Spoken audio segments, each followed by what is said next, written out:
Okay.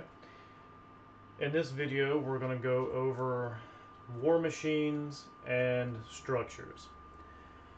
War machines are brought into play, well, and structures, brought into play just like any other unit or world magic or action. You just pay the resource cost and you put it into play. War machines follow the same guidelines as far as units go, with only being able to be played on the first row, anywhere inside the first row. Structures, however, can be played anywhere on your side of the battlefield. And in a previous video, if you guys remember, once you start invading, you can start putting structures into your opponent's area, just start claiming space and everything. Very useful with the barracks structure because you can actually start playing your units from the barracks. But anyways, um, you'll notice with the war machines that they have the same setup as normal units do, with their attack value, defense value, magic resistance, hit points, and movement. I'm trying to stay still, but I'm shaky for some reason.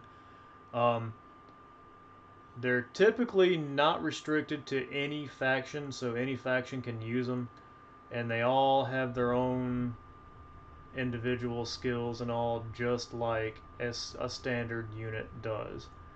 Um, so, yeah. War machines are restricted to two in play at any given time. Like, you can have two in play, and your opponent can have two in play. The reason for this is because the war machines tend to be pretty overpowered, and they should be because they're war machines. So I wanted to limit the amount of war machines on the table because it just seemed unfair for someone to have like four catapults and three ballistas and two juggernauts and all. It would be no contest. Um, so yeah, that's pretty much it for war machines. Like, they follow the same combat rules as standard units do. Um, it's just they tend to be a little bit more powerful, if not outright in like stat wise, with skills, or their abilities, or whatever you want to call it. So moving on to your structures. Um, like everything else, it has a resource cost. There's a hit point value. The thing about structures, though, is that they offer a garrison unit bonus and then typically just some sort of a like AoE or area of effect bonus for, everything around it. Um, Again, they can be played anywhere on your side of the battlefield, doesn't matter where, or once you start invading, you can start plopping down your structures. A caveat to that is this: if you have a structure and you move your garrison unit off of it, your opponent can come in and take over your structure simply by garrisoning it. So keep that in mind when you're thinking of abandoning a structure to press forward.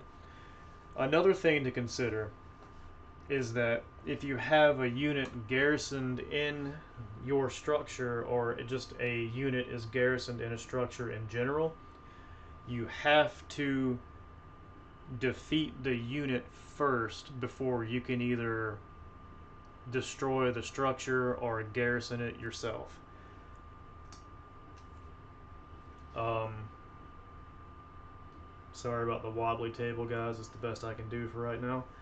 Um, that's pretty much about it for structures and war machines. That covers the basics for that.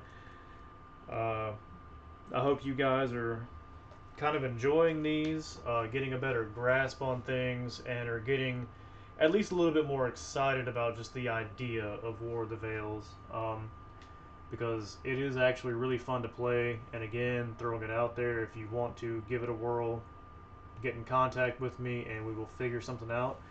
But otherwise, boom, moving on to the next.